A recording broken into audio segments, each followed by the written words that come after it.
নমস্কার বন্ধুরা, তোমাদের সবাইকে স্বাগত জানাই জিকে পয়েন্ট 365 ইউটিউব চ্যানেলের আরও একটি নতুন ভিডিওতে। আজকে আমরা আলোচনা করব অক্ষাংশ ও দ্রাঘিমাংশ সম্পর্কিত কিছু গুরুত্বপূর্ণ প্রশ্ন উত্তর নিয়ে।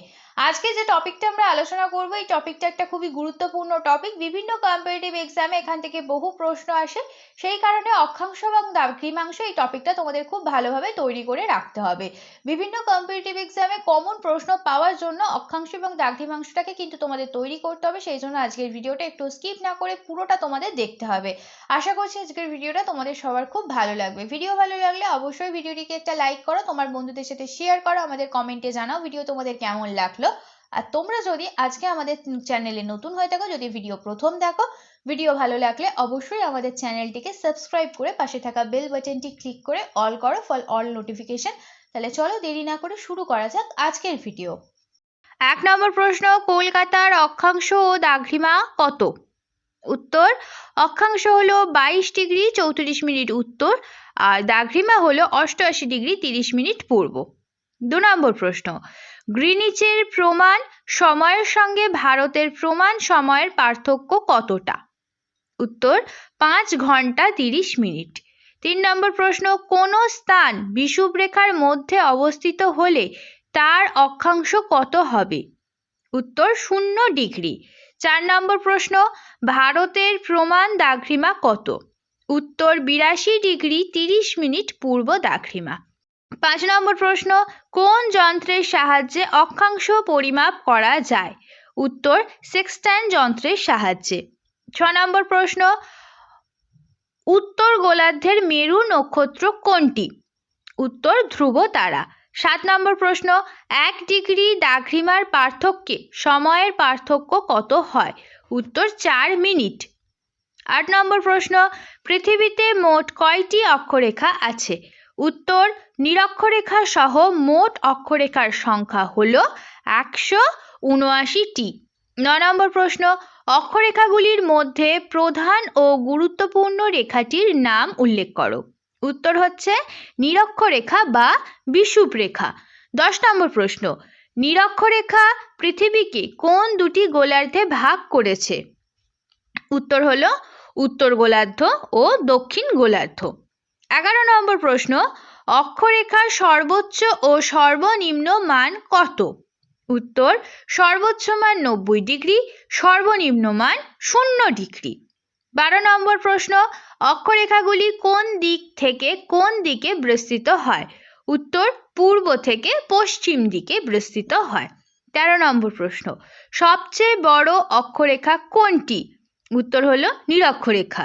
আবার এই প্রশ্নটা এরমভাবেও আসতে পারে, কোন অক্ষরেখার পরিধি সবচেয়ে বেশি? তখনও উত্তর হবে নিরক্ষরেখা। 14 নম্বর প্রশ্ন, নিরক্ষরেখার মান কত? এটাও একটা খুব গুরুত্বপূর্ণ প্রশ্ন। এটার উত্তর হচ্ছে 0 ডিগ্রি। 15 নম্বর প্রশ্ন, অক্ষরেখাগুলির পরিধি কোন দিকে ক্রমশ কমতে থাকে? উত্তর হলো মেরুর দিকে। 16 নম্বর প্রশ্ন, পশ্চিমবঙ্গের প্রায় মাঝ বরাবর কোন অক্ষরেখা অবস্থান করেছে? উত্তর, কর্কট ক্রান্তি রেখা। 17 নম্বর প্রশ্ন, মূল মধ্যরেখা পৃথিবীকে কোন দুটি গোলার্ধে ভাগ করেছে? উত্তর, পূর্ব গোলার্ধ ও পশ্চিম গোলার্ধ। 18 নম্বর প্রশ্ন, কোন শহরের উপর দিয়ে মূল মধ্যরেখা গিয়েছে এটি কল্পনা করা হয়েছে? উত্তর হচ্ছে লন্ডনের গ্রিনিচ শহরের ওপর দিয়ে মূল মধ্যরেখা গিয়েছে বলে কল্পনা করা হয়েছে। 19 নম্বর প্রশ্ন, মূল মধ্যরেখার মান কত? উত্তর, 0 ডিগ্রি। 20 নম্বর প্রশ্ন, পৃথিবীতে কয়টি দ্রাঘিমা রেখা আছে? পৃথিবীতে মোট 360টি দ্রাঘিমা রেখা আছে। 21 নম্বর প্রশ্ন, দ্রাঘিমা রেখার সর্বোচ্চ ও সর্বনিম্ন মান কত? উত্তর, দ্রাঘিমা রেখার সর্বোচ্চ মান হলো 180 ডিগ্রি আর সর্বনিম্ন মান হলো 0 ডিগ্রি। 22 নম্বর প্রশ্ন, পরস্পর দুটি দ্রাঘিমা রেখার দূরত্ব কোথায় সব থেকে বেশি ও কোথায় সব থেকে কম? উত্তর, নিরক্ষরেখায় সব থেকে বেশি এবং উভয় মেরুতে সব থেকে কম। 23 নম্বর প্রশ্ন, 1 ডিগ্রি অক্ষরেখাকে বা 1 ডিগ্রি দ্রাঘিমা রেখাকে কত মিনিটে ভাগ করা হয়েছে? উত্তর, 60 মিনিটে। 24 নম্বর প্রশ্ন, ভারত নিরক্ষরেখার কোন দিকে আছে? উত্তর হচ্ছে উত্তর দিকে, মানে হলো ভারত কোন দিকে আছে? উত্তর গোলার্ধে। 25 নম্বর প্রশ্ন, ভারত মূল মধ্যরেখার কোন দিকে আছে? ভারত আছে মূল মধ্যরেখার পূর্ব দিকে, অর্থাৎ পূর্ব গোলার্ধে। 26 নম্বর প্রশ্ন, নিরক্ষীয় তল কাকে বলে? উত্তর হচ্ছে নিরক্ষরেখা এবং পৃথিবীর কেন্দ্র যে কাল্পনিক সমতলে অবস্থিত তাকেই বলা হয় নিরক্ষীয় তল। 27 নম্বর প্রশ্ন, দাগরিমা রেখা কাকে বলে? উত্তর হলো পৃথিবীকে উত্তর দক্ষিণে কাল্পনিক রেখা দ্বারা যুক্ত করলে যে অর্ধবৃত্তাকার কাল্পনিক রেখাগুলি পাওয়া যায় সেগুলিকেই বলা হয় দাগরিমা রেখা। 28 নম্বর প্রশ্ন, দাগরিমা কাকে বলে? উত্তর মূল মধ্যরেখা থেকে পূর্ব বা পশ্চিমে অবস্থিত কোনো স্থান পৃথিবীর কেন্দ্রে নিরক্ষীয় তলের সঙ্গে যে কোণ উৎপন্ন করে তাকে ওই স্থানের দাগরিমা বলে। যে কোণ উৎপন্ন করে সেই কোণটিকেই বলা হয় ওই স্থানের দাগরিমা। 29 নম্বর প্রশ্ন, অক্ষাংশ কাকে বলে? উত্তর নিরক্ষরেখার উত্তরে বা দক্ষিণে অবস্থিত কোনো স্থান পৃথিবীর কেন্দ্রে নিরক্ষীয় তলের সঙ্গে যে কোণ উৎপন্ন করে তাকে বলে ওই স্থানের অক্ষাংশ। 30 নম্বর প্রশ্ন, অক্ষরেখা কাকে বলে? উত্তর উত্তর ও দক্ষিণ গোলার্ধে নিরক্ষরেখার সমান্তরালে পূর্ব পশ্চিমে যে রেখাগুলি কল্পনা করা হয়েছে সেগুলিকে অক্ষরেখা বলা হয়। 31 নম্বর প্রশ্ন, কলকাতার অক্ষাংশ 22 ডিগ্রি 34 মিনিট উত্তর বলতে কি বোঝায়? উত্তর কলকাতার অক্ষাংশ 22 ডিগ্রি 34 মিনিট উত্তর বলতে বোঝায় কলকাতা পৃথিবীর কেন্দ্র ও নিরক্ষীয় তলের সঙ্গে 22 ডিগ্রি 34 মিনিট কোণ উৎপন্ন করে এবং কলকাতা উত্তর অক্ষাংশে অবস্থিত। 32 নম্বর প্রশ্ন, নিরক্ষরেখা বা বিষুব রেখা কাকে বলে? উত্তর সুমেরু ও কুমেরু বিন্দু থেকে সমান দূরত্বে পৃথিবীর ঠিক মাঝ বরাবর পূর্ব পশ্চিমে বিস্তৃত একটি কাল্পনিক রেখাকে বলা হয় নিরক্ষরেখা বা বিষুব রেখা। তাহলে নিরক্ষরেখার অপর নাম হচ্ছে বিষুব রেখা। 33 নম্বর প্রশ্ন, নিরক্ষরেখাকে বিষুব রেখা বলা হয় কেন? বিষুব কথার অর্থ কি? বিষুব কথার অর্থ হলো দিন রাত্রি সমান। নিরক্ষরেখা বরাবর সারা বছর দিন রাত্রি কি থাকে? সমান থাকে। সেই জন্য নিরক্ষরেখাকে এক কথায় আমরা বলবো বিষুব রেখা। 34 নম্বর প্রশ্ন, স্থানীয় সময় কাকে বলে? উত্তর হলো মহাকাশের মধ্যাহ্ন সূর্যের অবস্থান অনুসারে কোনো স্থানের যে সমসাময়িক সময় নির্ধারণ করে তাকে সেই স্থানের স্থানীয় সময় বলা হয়। 35 নম্বর প্রশ্ন, প্রমাণ সময় কাকে বলে? উত্তর হলো কোনো দেশ বা অঞ্চলের অসংখ্য দাগরিমার মধ্যে মধ্যবর্তী কোনো একটি দাগরিমাকে প্রমাণ হিসেবে ধরে তার সময় অনুযায়ী সেই দেশ বা অঞ্চলের সময় নির্ধারণ করা হয়ে থাকে, একেই বলা হয় প্রমাণ সময়। 36 নম্বর প্রশ্ন, ভারতবর্ষে প্রমাণ দাগরিমাংশ কোন শহরের ওপর দিয়ে বিস্তৃত হয়েছে? উত্তর এলাহাবাদ শহরের কাছে কোকো নদের ওপর দিয়ে বিস্তৃত হয়েছে। এটা কিন্তু একটা খুব ইম্পর্টেন্ট প্রশ্ন। 37 নম্বর প্রশ্ন, পৃথিবীর দুটি দেশের মধ্যে সর্বনিম্ন প্রমাণ দাগরিমার পার্থক্য এবং সর্বনিম্ন প্রমাণ সময়ের পার্থক্য কত? প্রথমেই বলি, সর্বনিম্ন প্রমাণ দাগরিমার পার্থক্য হচ্ছে 7 ডিগ্রি 30 মিনিট আর সর্বনিম্ন প্রমাণ সময়ের পার্থক্য হলো 30 মিনিট। 38 নম্বর প্রশ্ন, জিপিএস কি? জিপিএস হলো পৃথিবীর কোনো জায়গায় অক্ষাংশ বা দাগরিমাংশ জানার একটা অত্যাধুনিক ব্যবস্থা। জিপিএস এর মাধ্যমে আমরা আমাদের অবস্থান বা জায়গা বলতে পারি।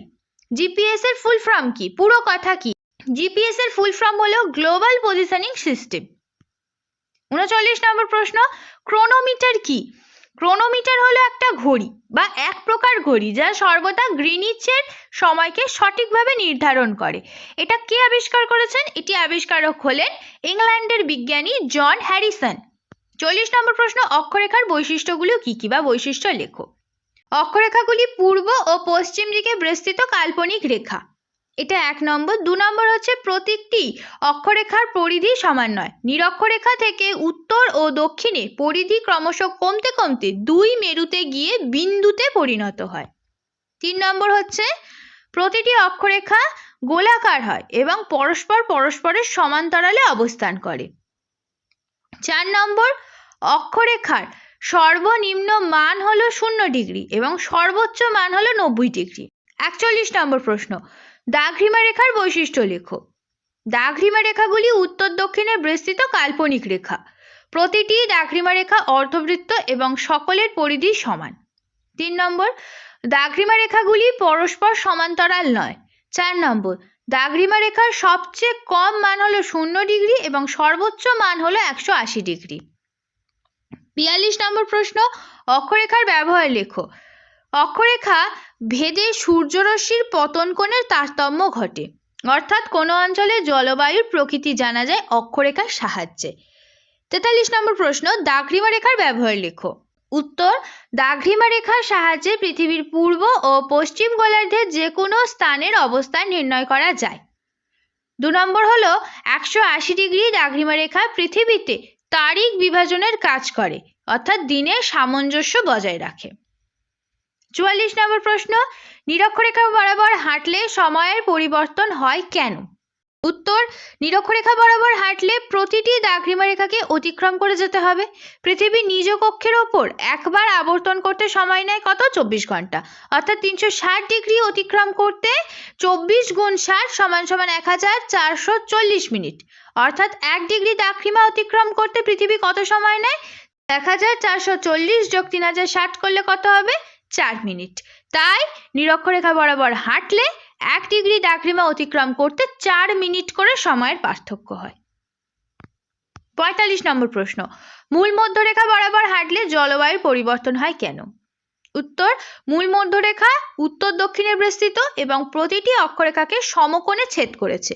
আমরা জানি নিরক্ষরেখা থেকে 2 মেরুর দিকে সূর্যরশ্মি ক্রমশ তির্যকভাবে পড়ে বলে নিরক্ষরেখা থেকে 2 মেরুর দিকে উষ্ণতা ক্রমশ কমতে থাকে।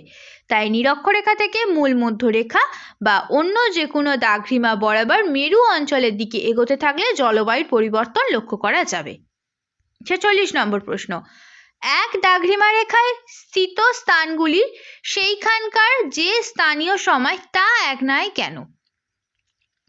46 নম্বর প্রশ্ন, এক দাঘ্রিমা রেখায় অবস্থিত স্থানগুলি সেইখানকার যে স্থানীয় সময় তা এক নয় কেন? উত্তর, পৃথিবী 24 ঘন্টায় সূর্যকে একবার পশ্চিম থেকে পূর্বে আবর্তন করে, তাই প্রতিটি দাঘ্রিমা রেখায় 24 ঘন্টায় একবার সূর্যের সামনে আসে। সূর্য যখন যে দাঘ্রিমার ওপর অবস্থান করে সেখানে লম্বভাবে কিরণ দেয়, ফলে সেই দাঘ্রিমায় সর্বত্র মধ্যাহ্ন সূচিত হয়। এই মধ্যাহ্ন অনুসারে ওই দাঘ্রিমার স্থানীয় সময় সূচিত হয়। তাই একই দাঘ্রিমা রেখায় অবস্থিত জায়গাগুলির স্থানীয় সময় এক হয়। শেষ হলো আজকের ভিডিও। আজকের পর্বে ছিল একটি গুরুত্বপূর্ণ টপিক। আজকে আমরা আলোচনা করলাম অক্ষাংশ এবং দাঘ্রিমাংশ সম্পর্কিত নানান গুরুত্বপূর্ণ প্রশ্ন উত্তর নিয়ে। আজকের ভিডিওটা স্কিপ না করে তোমরা পুরোটা দেখো। ভিডিওটা তোমাদের জন্য ভীষণ ইম্পর্টেন্ট এবং হেল্পফুল হতে চলেছে। আজকের পর্বে থাকা প্রত্যেকটি প্রশ্নই কিন্তু তোমাদের খুব ভালোভাবে তৈরি করে রাখতে হবে বিভিন্ন কম্পিটিটিভ এক্সামের জন্য। সেই জন্য স্কিপ না করে তোমাদের ভিডিওটা কিন্তু শেষ পর্যন্ত পুরোটা দেখতে হবে।